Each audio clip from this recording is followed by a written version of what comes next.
5ই আগস্টে বাংলাদেশের জনগণ আওয়ামী লীগের বিরুদ্ধে একটি রায় দিয়েছে। আওয়ামী লীগ বাংলাদেশে আর কখনোই রাজনীতি করতে পারবে না। ফলে আমরা যখন বলি জনগণ সিদ্ধান্ত নেবে আওয়ামী লীগের ব্যাপারে, জনগণ সিদ্ধান্ত নিতে পারে দুইটি উপায়, একটি ভোটের মাধ্যমে, একটি রাজপথে তাদের অবস্থান জানান দিয়ে গণ অভ্যুত্থানের মাধ্যমে। একটি যখন গণ অভ্যুত্থান হয়েছে, যে গণ অভ্যুত্থানে মুজিববাদকে, আওয়ামী লীগকে বাংলাদেশের জনগণ অস্বীকার করেছে এবং জনরোষে সেই ফ্যাসিস্ট সরকারের নেতৃবৃন্দকে দেশ থেকে পালাতে হয়েছে। এরপরে আওয়ামী লীগ বাংলাদেশে রাজনীতি করবে কি করবে না, এই আলোচনায় আসলে আসতে পারে না। আমরা মনে করি আওয়ামী লীগের সেই নৈতিক ভিত্তি, রাজনৈতিক ভিত্তি হারিয়েছে। এখন তার আইনি বন্দোবস্ত কি হবে, কোন প্রক্রিয়ায়, কোন আইনি কাঠামোতে আমরা আওয়ামী লীগকে বাংলাদেশের রাজনীতি থেকে দূর করতে পারি এবং একটি গণতান্ত্রিক প্রক্রিয়ায় যেতে পারি, সেই বিষয়ে আমাদের সেই পথ আসলে উত্তরণ করতে হবে।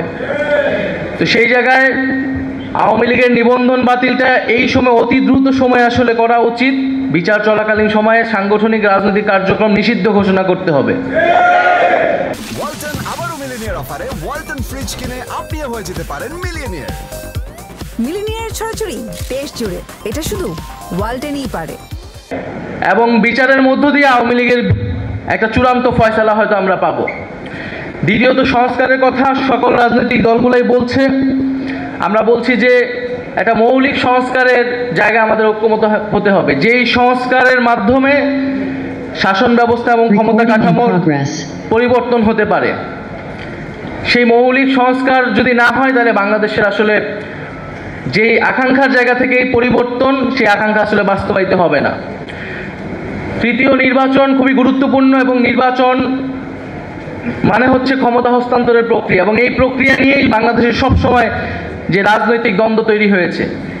এবং এই শান্তিপূর্ণ ক্ষমতা হস্তান্তরের জন্য আসলে প্রাতিষ্ঠানিক নিয়মের বাইরেও প্রয়োজন রাজনৈতিক দলগুলোর সদিচ্ছা, রাজনৈতিক সংস্কৃতির পরিবর্তন, রাজনৈতিক দলগুলোর মধ্যে নিজেদের মধ্যে সেই আস্থা এবং বিশ্বাসের জায়গা অর্জন করা। সেই আস্থা ও বিশ্বাসের জায়গা যদি অর্জন না হয়, তাহলে শান্তিপূর্ণ ক্ষমতা হস্তান্তরের যেই সংস্কৃতি, সেটি বাংলাদেশে আমরা চালু করতে পারবো না। আমরা আশা করব যে এবারে গণ অভ্যুত্থানের মধ্য দিয়ে যে জাতীয় ঐক্যমত এবং জনগণের আকাঙ্ক্ষা তৈরি হয়েছে, সেই আকাঙ্ক্ষার প্রতি সবাই শ্রদ্ধাশীল থেকে আমরা বাংলাদেশে শান্তিপূর্ণভাবে ক্ষমতা হস্তান্তরের একটি সাংবিধানিক প্রক্রিয়া এবং একটি রাজনৈতিক সংস্কৃতি তৈরি করতে পারবো।